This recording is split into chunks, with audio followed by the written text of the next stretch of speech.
சொல்லுங்களேன்.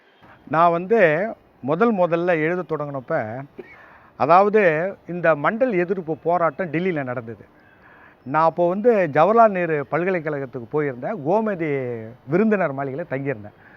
அப்போ டெல்லியில் உள்ள நம்ம உயர் ஜாதி அறிஞர்களும், அதே போல் ஜவஹர்லால் நேரு பல்கலைக்கழகம் டெல்லியில் உள்ளவங்கெல்லாம் சேர்ந்து மாணவர்களை தூண்டி விட்டு இந்த மண்டல் குழு பரிந்துரை செயல்படாமல் தடுப்பவர் செய்தார். அப்போ உடனே என்ன பண்ணால் பிராமின்ஸ் அண்ட் மண்டல்னு நான் எழுதினேன். என்ன எழுதுனீங்க? அதில் வந்து பிராமின்ஸ் மண்டல்னா why it is opposed by Brahmins, அதான் கொஸ்டின். இந்த இடஒதுக்கீட்டு கொள்கையை யார் எதிர்க்கிறார்கள், யார் அப்படிங்கும்போது பிராமணர்கள் அப்படின்னு நம்ம சொன்னேன். சொல்லிவிட்டு இதை வந்து என்னன்னாங்க, அங்கே வந்து வாய்ஸ் ஆஃப் த வீக்குன்னு டெல்லியில் பப்ளிஷ் ஆச்சுங்க. அதை வந்து செய்கிறதுக்கு வந்து சரத் பவார் தான் அவர்கிட்ட போய் கொடுத்தோம். அப்போ வலம்புரி ஜான் தான் என்னை அழைச்சிட்டு போனார். அழைச்சிட்டு போய் ரொம்ப நல்லா இருக்கேன்னு ஆங்கிலத்திலாம் எழுதுனேன். அதை நான் இங்கே கொண்டுகிட்டு வரவும் நம்ம தோழர்கள் என்ன செய்தாங்க, இதை தமிழில் போடுங்கன்னு சொன்னேன். அதை இப்போ வந்து பார்ப்பனரும் மண்டலும் அப்படின்னு நான் எழுதினேன். அது ரொம்ப ஃபேமஸான புத்தகம். ஆசிரியர் வீரமணியிலேருந்து பலர் வந்து பாராட்டினாங்க. அப்போ அதில் என்ன மைய கருத்து வச்சேன் அப்படின்னு சொன்னால், இவர்கள் எதுவுமே கண்டுபிடிக்கவில்லை. விமானமோ புகைவண்டியோ எதை எடுத்துக்கிட்டாலும் ஒரு கேமராவோ வாட்சோ எதுவுமே கண்டுபிடிக்கலை. இவர் புத்திசாலி என்று சொல்வதே ஒரு மிஸ்நாமர் பொய். இவர் கண்டுபிடித்ததெல்லாம் ஜீரோ தான் என்று ஒரு வேடிக்கையாக சொன்னேன். அது உண்மையிலேயே நம்ம கண்டுபிடிச்சோன்னு சொல்லிட்டேன். எனவே தகுதி உள்ள எவனும் வர வேண்டும் என்று சொல்லிவிட்டு முதலில் உலகத்திலேயே ரிசர்வேஷன் பண்ணது இவர்கள் தான், இடஒதுக்கீடு. அதாவது ராமதாஸ் என்றவர் சொல்லுவான், எவ்வளோ அறிவாளியாக இருந்தாலும் குருவாக இருக்க தகுதியுடன் பார்ப்பன் மட்டுமே என்று சொல்ல. இப்படி ஒரு மனித நேயத்துக்கு சமத்துவத்துக்கு இடையூறாக எதிர்த்து செய்வது என்பது தப்பு. எனவே மண்டலில் இன்னும் ஒரு முக்கியம், இடஒதுக்கீட்டில் எல்லாருமே கூட அது வெளிப்படுத்த தவறிக்கிட்டு இருக்கக்கூடிய ஒரு கருத்து என்னென்னா, தலைமை அமைச்சராக இருந்த விபி சிங் அவர்கள் சொல்லுவார், இதை யாருமே வலியுறுத்துறதில்லை. இது ஏதோ வந்து யாசகம் மாதிரியும் இல்லாதவனுக்கு பொல்லாதவனுக்கு கொடுக்குற மாதிரி நினச்சிக்கிட்டு இருக்காங்க, ஏதோ சேரிட்டி மாதிரி. அப்படி அல்ல. அவர் சொல்கிறாரு, ஒரு அதிகார மையத்தில் அதிகார கட்டமைப்பில் அனைவருக்கும் பங்களிக்க வேண்டும் என்பதுதான் என்னுடைய நோக்கமே தவிர not merely a question of giving employment to all people அப்படிம்பார்.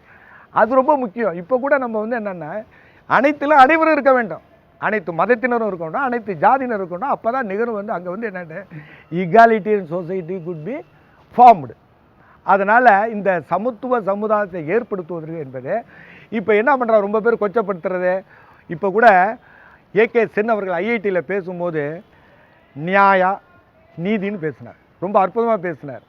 ஒருத்தனுடைய திறமை தகுதி பெரிய பெரிய அறிவாளிங்கிற எதை வச்சு பார்க்குறோன்னா, இந்த சமூக நீதி எந்த அளவுக்கு நீ வந்து அந்த நீதியில் பங்கு பெறுகிறாயோ அதை பொறுத்து தான் அளவிட வேண்டுமே தவிர சும்மா இந்த ஜஸ்டிஸ் இதில் வந்து நீதி அப்படிங்கிற நீதி என்பது சட்டத்திட்டங்கள். ஒரு பாராட்ட வேண்டிய விஷயம் என்னன்னா, எந்த இடத்துல போய் அதை பேசணுமோ, எங்க அதுக்கு எதிரான எல்லா விஷயமும் செஞ்சுட்டு இருக்காங்களோ அங்கே போய் பேசணும். அது மட்டும் அல்ல, அந்த கூட்டத்தில் நான் இருந்தேன்.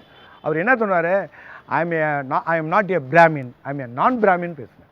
அப்படியே சொன்னார். அப்படியே சொன்னார். நான் வந்து எதுக்க 3வது லைனில் உட்காந்துருக்கிறேன். ஏன்னா ஏகே சென்னுக்கிட்ட எனக்கு ரொம்ப மரியாதை. நீங்கள் பேசுகிறது வந்து நம்ம நோபல் பரிசு பெற்ற அமர்த்தியா சென். அது மட்டும் இல்லை, முதல் ஆசிய நாட்டை சார்ந்தவர், முதல் இந்தியர். அவர் வந்து கிட்டத்தட்ட 75 76 எழுதினத்துக்கு தான் 98 கொடுத்தாங்க. அவர் வந்து இன்னொன்று பார்த்தீங்கன்னா, ஆய்வு செய்தது என்பது வறுமையை பற்றி தான். நீங்கள் நல்லா கவனிக்கணும். இங்கே மிகப்பெரிய மற்ற உயர் ஜாதியில் இருந்தவங்கெல்லாம் அது வந்து கர்மா தர்மான்னு கொண்டு போடுவாங்க. ஒருத்தவங்க வந்து என்னன்னு கேட்டீங்கன்னா, அதை தான் வர்ணாசிரம தர்மம். வர்ணாசிரம தர்மத்தை எதிர்ப்பது கூட நம்மளுடைய இயக்கத்தோட முக்கியமானது. அதில் சொல்லுவாங்க, ரொம்ப பேர் தெரியாது வர்ணாசிரம தர்மம்னா என்ன நினச்சிக்கிட்டு இருக்காங்கன்னா, ஜாதி அடிப்படையில் வேலை செய்கிறதுன்னு. அதில் பின்னாடி என்ன பிலாசபி இருக்கு, அதை எப்படி அதை கொள்கை வழி படித்திருக்கிறார்கள் என்பதில் ரொம்ப முக்கியம். இப்போ நான் வெளியிட்டிருக்கின்ற திராவிட இயக்க, அதாவது திராவிடியன் மூவ்மெண்ட் இந்த நட்சலில் கூட ஆரியன் கர்மா தியரி, திராவிடியன் கர்மா தியரின்னு பிரிச்சிருக்கேன். ரொம்ப பேருக்கு தெரியாது. என்ன சொல்லுங்க. அதாவது ஆரியன் கர்மா தியரி, அது கர்மா தியரி என்பது ஆரியர்களுக்கு கிடையாது. கர்மா தியரி என்பது, கர்மா கோட்பாடு என்பது திராவிடர்கள் தான் உள்ளது. இங்கே வந்து புத்தரோ மகாவீரரோ இங்கே 12 காலமாக இருந்த அறிஞர் சொன்னது என்னென்னா, முற்பகல் செய்யும் பிற்பகல் வேயும். Your action determines happiness or அன்ஹாப்பினஸ்ன்னு ரொம்ப தெளிவாக சொல்லிடுறாங்க. அதுலேருந்து நீங்கள் வந்து தப்பவே முடியாதுன்ட்டு. ஆனால் இவர்கள் என்ன செய்தார்கள், இங்கே பிழைப்பு நடத்துவதற்கு, அறியாத மக்களை தன் பக்கம் வலியுறுத்துவதற்கு அவங்க என்ன பண்ணால், பரிகாரம் செய்வது போல், இல்லைப்பா இந்த பிறவியில் நீ செய்கிறனா மாறலாம். எப்போ? அடுத்த பிறவியில்.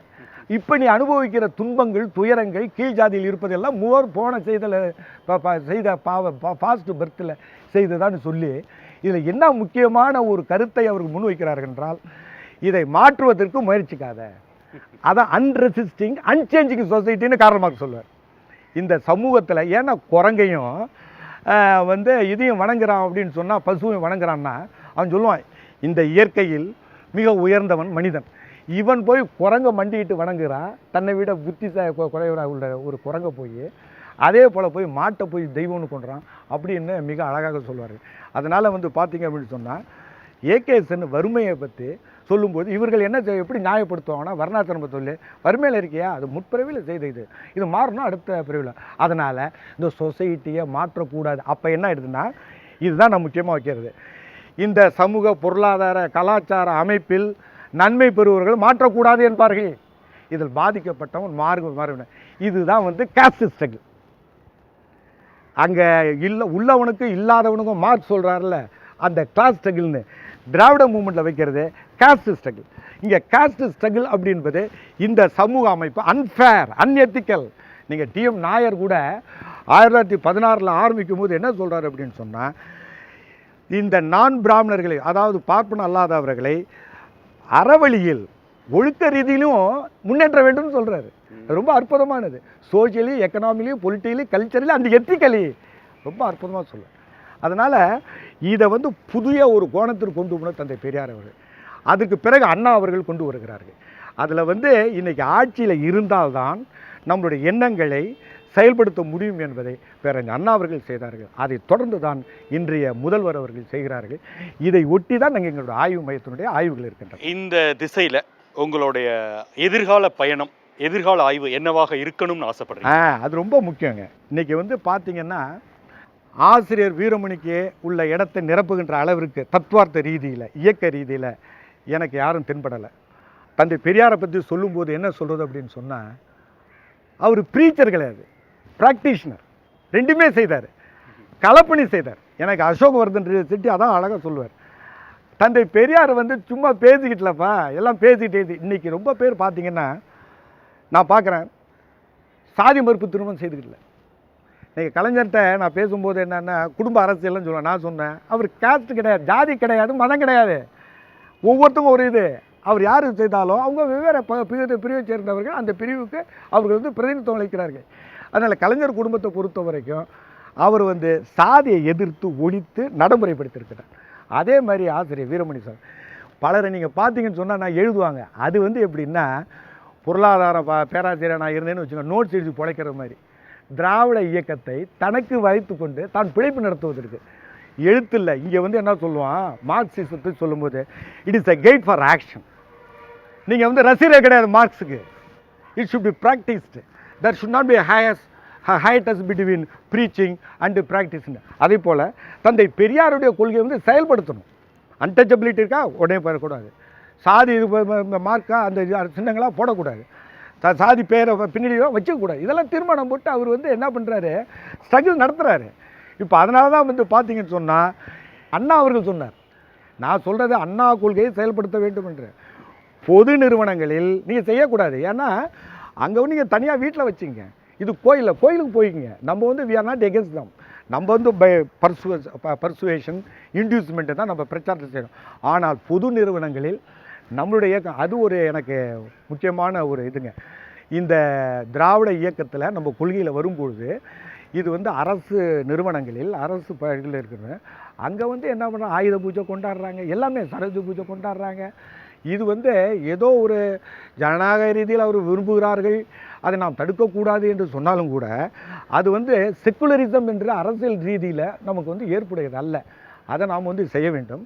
அப்புறம் இன்னொன்று என்ன அப்படின்னு சொன்னீங்க அப்படின்னு சொன்னால், நம்மளுடைய இந்த எஜுகேஷன், மாஸ் எஜுகேஷன் தந்தை பெரியார் செய்தார்ல, அதை நாம் தொடர வேண்டும். அது இல்லை, பிரச்சாரம் இல்லை.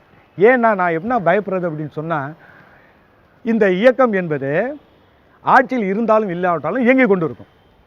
நீங்கள் பிரிட்டனுடைய வரலாறில், அரசியல் வரலாறில், ஆங்கில வரலாறில் பார்த்தீங்கன்னா, கன்சர்வேட்டிவ் பார்ட்டி பழமை கட்சிகள், அப்புறம் லேபர் பார்ட்டி தொழிலாளர் கட்சிகள், அப்புறம் லிபரல் பார்ட்டின்னு மிதவாதிகள் கட்சி இருந்தது. இன்றைக்கி இல்லை. ஏன்? ஏன்னா பொருளாதாரம் மட்டுமே சீர்திருத்தம் செய்வதனால நீங்கள் வந்து மக்கள் மனதில் நின்ற முடியாது. அப்போ வந்து தத்துவார்த்த அடிப்படையில் செயல்படணும். இங்கே இப்போ வந்து நமக்குன்னு நான் எதிர்பார்க்குறது என்னன்னா, திராவிட இயக்கத்தில் நமக்குன்னு ஒரு பொருளாதார கொள்கை வரையறுத்து செயல்படுத்த வேண்டும். நல்ல யோசனை. அதே மாதிரி இன்டர்நேஷ்னல் பாலிடிக்ஸ் நமக்கு இருக்கணும். இலங்கையை பற்றியோ அல்லது சீனாவை பற்றியோ நம்ம சொல்லணும். அது மாதிரி இப்போ ஆர்எஸ்எஸ் எடுத்துன்னு அவங்கள்ட்ட உண்டு, அதே மாதிரி பார்த்தீங்கன்னா கம்யூனிஸ்டுகள்கிட்ட உண்டு. அப்படியல்ல, அவர்களோட இது வேறு. நம்ம சோஷியோ பொலிட்டிக்கல் பார்ட்டி, நமக்கு அரசியல் கட்சி மட்டுமல்ல. இப்போ ரொம்ப பேர் வச்சுருக்கிறாங்க. இப்போ நான் என்னுடைய நூலில் வந்து அதிமுக வந்து இஸ் நாட் எ திராவிடியன் பார்ட்டின்னு எழுதியிருக்கேன். ஏன்னா அந்த அம்மா வந்து திராவிடர் இல்லை அப்படின்னு எழுதியிருக்கிறோம். அப்போ விஜயகாந்த் ஒரு கட்சி வச்சுருக்கிறாரு, எல்லாம் வச்சுருக்காங்க. ஆனால் அஜெண்டா என்னன்னா கிடையாது. ஆனால் நமக்கு அது உண்டு, நமக்கு பாரம்பரியம் உண்டு, நமக்குன்னு ஒரு இது உண்டு, முன்னுதாரணங்கள் உண்டு, வரலாறு உண்டு. அப்போ நம்ம வந்து என்னென்னா, நமக்குன்னு அகில இந்திய அகில உலக பொருளாதார கொள்கையும் வேணும், அதே போல் அயல் நாட்டு கொள்கையும் நம்மக்கிட்ட வேணும். எனவே இப்போ காங்கிரஸ் அகில இந்தியாவில் இப்போ என்ன ஆயிடுச்சுன்னா, அகில இந்திய கட்சின்னு ஒன்றும் கிடையாதுங்க. அதே மாதிரி அகில இந்திய தலைவர்களும் இல்லை. இப்போ அந்த பிரச்சனை தலை தூக்க வேண்டிவிட்டு, இப்போ நாம் வந்து திராவிட இயக்கம் நல்ல கட்டுக்கோப்பாக வளர்ந்து தத்துவார்த்த ரீதியில் எதிர்காலத்தை சந்திக்க வேண்டும். உண்மையிலே நல்ல பயனுள்ள யோசனை.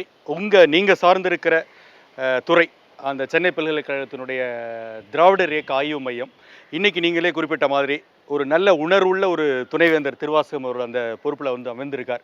ஆனால் இந்த ஆய்வு மையம் இன்னும் நிறைய நல்ல செயல்பாடுகளை உங்களை போன்றவர்களோட துணையோடு செய்ய வேண்டும் என்கிற வாழ்த்துக்களோடு இந்த சந்திப்புக்குள்ள நேரம் ஒதுக்கிறதுக்கு மனமார்ந்த எனக்கு ரொம்ப மகிழ்ச்சிங்க.